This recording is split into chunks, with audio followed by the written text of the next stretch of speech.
आज हम बात करने वाले हैं कन्फेक्शनरी बिजनेस मॉडल के बारे में। दोस्तों, आप सर्च कर रहे हैं बहुत से बिजनेस आइडियाज़ यूट्यूब पे कि आपको ऐसी एक इंडस्ट्री पता चले कि जहां पर आपको ग्रोथ देखने को मिले। तो आज मैं आपको बताने वाला हूं कि कन्फेक्शनरी बिजनेस को कैसे करा जाए, क्या मार्केट में स्कोप है, कितनी इंडस्ट्री ग्रोथ करेगी, कैसे इंडस्ट्रीज़ में पॉसिबिलिटीज़ देखनी है, इसके अलावा यहाँ पे कितना इन्वेस्टमेंट से बिज़नेस स्टार्ट हो सकता है, जो ब्रांड वाली कंपनीज़ हैं उनके साथ में कैसे कॉम्पीट करना है, नॉन ब्रांडेड प्रोडक्ट को कैसे इस्टेब्लिश करना है। तो कन्फेक्शनरी बिज़नेस के लिए हम आपके लिए सीरीज़ बनाने वाले हैं ताकि आप जान पाएँ हर एक डिटेल कि इस इंडस्ट्री में कैसे काम करना है। तो अभी मैं आपको 3 तरीके से बिज़नेस स्टार्ट करना बताऊंगा इस वीडियो में, ताकि आप समझ पाएँ कि आपके पास में कम इन्वेस्टमेंट भी है, अच्छा इन्वेस्टमेंट भी है और अच्छे से अच्छा भी इन्वेस्टमेंट है। तो मतलब कि स्मॉल मीडियम लार्ज स्केल पर आप किसी भी लेवल पर इस इंडस्ट्री में आ सकते हैं।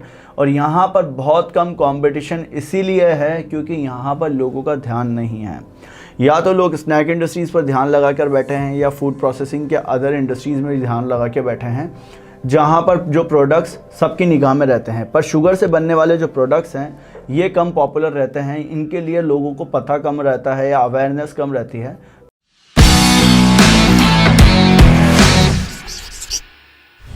तो हम बात करते हैं आज कन्फेक्शनरी मार्केट के स्कोप की। देखिए, इस मार्केट में सबसे ज़्यादा स्कोप देखने को मिलेगा। अगर कोई आज के टाइम पे आएगा तो देखिए किस तरह से वो ग्रोथ होगी, ये समझिए। देखिए, कन्फेक्शनरी इस वक्त 2020 में 3.6 पर आ चुकी है, पर वहीं आज के टाइम पर स्नैक इंडस्ट्री 6.3 पर चल रही है। 2021 में 3.9 की जगह ये 6.8 पर हो जाएगा और वहाँ से 2022 में 4.2 से 7.3 पर आ जाएंगे। अब देखिए कि कोरोना पैंडेमिक के चक्कर में 2.6 पर आ चुकी है ये इंडस्ट्री। इसके अलावा जैसे जैसे ये मार्केट बढ़ती जाएगी, बिजनेस बढ़ता जाएगा, उस तरह से इंडस्ट्री ग्रोथ करती जाएगी। कन्फेक्शनरी प्रोडक्ट्स को आपको मैं सेगमेंट वाइज तोड़कर बताता हूँ कि कौन कौन से प्रोडक्ट्स कैसे आपको स्कोप वाइज देखने हैं। देखिए, एक केक हो गया, एक कैंडीज़ हो गई, कैंडीज़ के साथ में चॉकलेट वाली कैंडीज़ हो गई, हार्ड कैंडीज़ हो गई, सॉफ्ट कैंडीज़ हो गई, चॉकलेट में मेल्टिंग वाली कैंडीज़ हो गई। इसके अलावा इस इंडस्ट्री में आपको डिफरेंट प्रोडक्ट्स बना सकते हैं।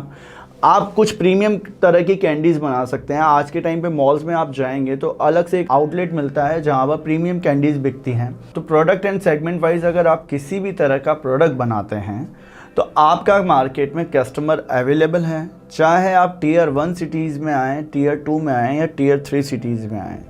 यह हम आपको ब्रीफ इसलिए बता रहे हैं कि आपको स्कोप पता चले कि इस इंडस्ट्री में किस तरह से स्कोप है और कितने प्रोडक्ट्स डाइवर्सिफिकेशन करके आप बना सकते हैं। अब देखिए कि किसी ने एक प्रोडक्ट बनाया, एक कैंडी बनाता है हार्ड कैंडी। हार्ड कैंडी में भी फ्लेवर्स बना सकते हो, आप मैंगो की बना सकते हो, गुआवा फ्लेवर बना सकते हो, इसके अलावा आप खट्टा मीठा बना सकते हो। आपको सबसे बढ़िया एग्जाम्पल देखने को मिलेगा कि जो पल्स कैंडी थी, आज से कुछ टाइम पहले जब इसे लॉन्चिंग करी गई, उसके 8 महीने के अंदर अंदर ही पल्स कैंडी ने 100 करोड़ का बिजनेस कर लिया था। ना किसी मार्केटिंग के दम पे, ना किसी एडवर्टाइजमेंट के दम पर। ये सिंपल सी कैसे वायरल हुई, इसके टेस्ट के ज़रिए। तो एक कैंडी से 100 करोड़ का बिजनेस करा जा सकता है, हज़ारों करोड़ का बिजनेस करा जा सकता है। वो सिर्फ पॉसिबल जब है जब आप अपने प्रोडक्ट्स में वेरिएशंस बनाएं, क्वांटिटी वाइज काम करें, एक रेंज को लेके चलें जिससे लोग आपके प्रोडक्ट की रेंज पकड़ पाएँ और आप एज अ ब्रांड मार्केट में एस्टैब्लिश हो पाएँ। देखिए, कन्फेक्शनरी बिजनेस में आपके प्रोडक्ट की रेंज कैसे बनानी है वो समझिए। कन्फेक्शनरी बिजनेस में आपने देखा होगा कि केक होता है। अब एक केक का स्ट्रक्चर सेम रहता है, ब्रेड सेम रहती है, उसके ऊपर क्रीम सेम रहती है, बस उसमें क्या करा जाता है, उसके फ्लेवर और कलर चेंज कर दिए जाते हैं, वो केक डिफरेंट हो जाता है। तो उसी तरह से आपकी रेंज बनकर तैयार हो जाती है। अब कैंडी है, हार्ड कैंडी का किसी ने प्लांट लगाया, वहाँ पर रेंज बनानी है तो हार्ड कैंडी के प्लांट में एक सिंपल सा कैंडी बनाएगा, मैंगो कैंडी बन गई, उसमें फ्लेवर चेंज होगा, फ्लेवर चेंज होते ही दूसरा रेंज बन जाएगा। इसके अलावा वेरिएशंस बनते चले जाएंगे डिफरेंट अगर आप बनाना चाहते हैं, जैसे भी, चाहे आप खट्टा मीठा बनाना चाह रहे हो चाहे अलग से। अब चॉकलेट का कोई बिजनेस स्टार्ट करता है, चॉकलेट में मेल्ट वाली चॉकलेट बना सकता है, फिलअप चॉकलेट कर सकता है, इसके अलावा डेयरी मिल्क जैसी चॉकलेट्स बना सकता है, वेफ़ी बना सकता है, वेफ़ी चॉकलेट्स में बनाकर दे सकता है। तो अलग अलग रेंज और अलग अलग वेरिएशंस बनते चले जाएंगे। अगर आप एक मशीन, एक प्लांट लेते हैं तो थोड़ा थोड़ा चेंज करना होगा, प्रोडक्ट डेवलप हो जाएगा, प्रोडक्ट की रेंज और प्रोडक्ट की क्वालिटी डेवलप करते चलिएगा। इसमें आगे आपको मैं समझाता हूँ कि अगर आप अपना बिजनेस स्टार्ट करेंगे तो आपके 3 लेवल पर आप आ सकते हैं।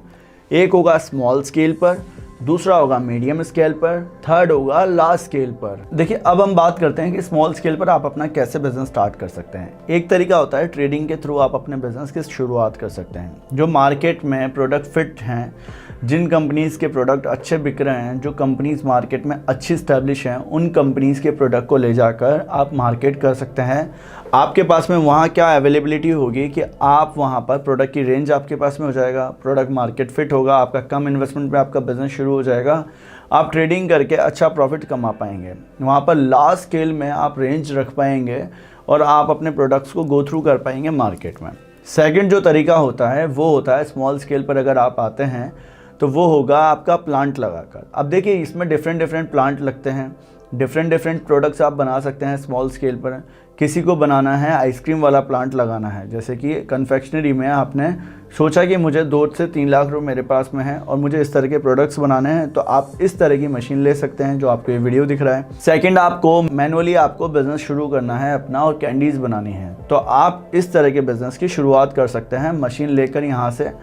थर्ड जो तरीका होता है स्मॉल स्केल पर वो होता है आपका टॉफ़ी कुकर लेना पड़ता है। टॉफ़ी कुकर में क्या होता है कि आपके जितने भी फ्लेवर इंग्रेडिएंट्स होते हैं उसको डाल दिया जाता है, वहाँ से प्रोडक्ट्स वो हीट के थ्रू बन जाता है, प्रेशराइज हो जाता है। देन आपको मेल्टिंग करने के बाद में उसकी नेक्स्ट प्रोसेस पे आपको लेकर जाना पड़ता है।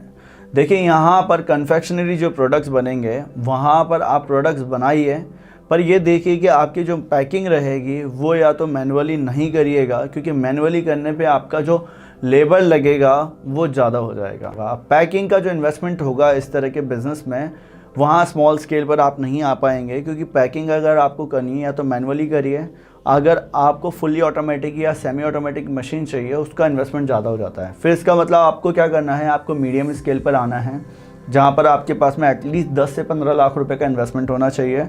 कन्फेक्शनरी बिज़नेस को अगर मैं कंपेयर करूं, हमेशा जब मैं अपने क्लाइंट्स के साथ में हम डिस्कस करते हैं इस बिज़नेस को, तो वहाँ पर स्नैक इंडस्ट्रीज़ में जिन्हें लगता है कि कंपटीशन है, तो वो क्या कर सकते हैं, इस तरह की इंडस्ट्री में आ सकते हैं, क्योंकि यहाँ पे ग्रोथ आपको देखने को मिलेगी। अब मीडियम स्केल में वही सेम प्रोसेस आपको देखने को मिलती है। यहाँ पर जो ये वीडियो चलता हुआ दिख रहा है, इस तरह का मशीन एंड प्लांट आपको मिलता है, कन्वेयर बेल्ट आपको पूरी मिल जाती है। देन आपका कन्वेयर पे से चलने के बाद में प्रोडक्ट लास्ट में आप खुद या तो बल्क में कैंडी को सप्लाई कर सकते हैं, या फिर आप अपना सेमी ऑटोमेटिक पैकिंग मशीन से अपने प्लांट की शुरुआत कर सकते हैं। यहाँ 15 लाख रुपए की एटलीस्ट इन्वेस्टमेंट चाहिए होती है आपको, क्योंकि यहाँ पर पैकिंग मशीन वापस महंगी मिलती है, क्योंकि इस तरह की पैकिंग मशीन की कैपेसिटी जो रहती है वो बहुत अच्छी रहती है। लार्ज स्केल वाले प्लांट में अगर आपको स्टार्ट करना है अपने बिजनेस को, तो देखिए लार्ज स्केल में कन्फेक्शनरी में अगर आप आ रहे हैं तो ये देखिए कि यहाँ पर एटलीस्ट आपके पास में 50 लाख रुपए का इन्वेस्टमेंट होना चाहिए। लार्ज स्केल में आपके पास में फुल्ली ऑटोमेटिक मशीन आ जाएगी, फुल्ली प्लांट आ जाएगा। यहाँ पे आप किसी भी तरह से अपने बिजनेस की शुरुआत कर पाएंगे, चाहे आप अपने शहर को टारगेट कर रहे हो या अपने राज्य को टारगेट कर रहे हो, आप दोनों ही तरह से अपने बिज़नेस में आगे ग्रोथ कर पाएंगे। क्योंकि लार्ज स्केल में जो भी लोग अपने बिज़नेस की शुरुआत करते हैं वो यहाँ पर 3 कदम आगे से करते हैं। उनको ये निचले स्तर पे जितने भी मैनुअली काम होते हैं उन पर ध्यान नहीं लगाना होता है, वो सीधा का सीधा मार्केट में ध्यान लगाते हैं और अपने ब्रांड को स्टैब्लिश कर देते हैं आसानी से। तो यहाँ पर अलग अलग स्टेजेस में अलग अलग तरीके से आप अपने बिज़नेस की शुरुआत कर सकते हैं। एटलीस्ट 50 लाख का आपको इन्वेस्टमेंट चाहिए होता है लार्ज स्केल पर आने के लिए। इसके अलावा आप इसमें 1 CR, 2 CR, 3 CR के प्लांट भी ले सकते हैं जो कि फुली ऑटोमेटिक रहते हैं। यहाँ पर आपकी पूरी की पूरी एक प्रोसेसिंग मशीन्स जुड़ी रहती हैं जो आपको बताती हैं कि किस तरह से फर्स्ट प्रोडक्ट को डालना है एंड देन फाइनल प्रोडक्ट आपका रेडी होकर पैकिंग के लिए ही निकलता है। तो आप ये समझ लीजिए कि किसी भी स्टेज में आइए, यहाँ पर स्कोप देखने को मिलेगा।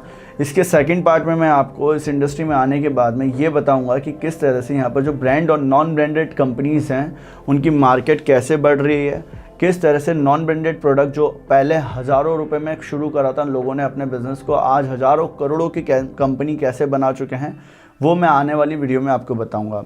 दोस्तों, अगर आप हमारे साथ में जुड़े रहना चाहते हैं तो हमारा मैन्युफैक्चरिंग मास्टरी कोर्स है जिसमें हम आपको बताते हैं कि प्लांट लोकेशन कैसे लगाना है, प्लांट लेआउट कैसे लगाना है, साथ ही साथ हायरिंग से लेके selling, distribution network, supply chain, हर एक चीज़ बताते हैं।